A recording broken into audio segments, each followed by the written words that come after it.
miembros de 1994. Elegimos un lugar, un domicilio muy cercano al bosque. Empecé a entrar en contacto con la gente de la asociación de vecinos, que estaban muy preocupados por el cuidado de la naturaleza y del entorno del barrio de Entre Pinos. La asociación de vecinos pronto va a hacer sus 30 años de existencia.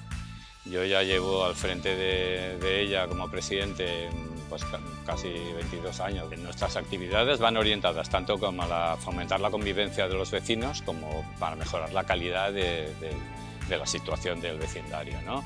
Pacificación del tráfico, mejora de la frecuencia del metro, vigilancia de las rutas aéreas, que son importantes. Y bueno, ahora estamos con el tema de las líneas de alta tensión, que es un problema que tenemos reciente. Considero que la liana ha sido la mejor opción para crecer con mi familia.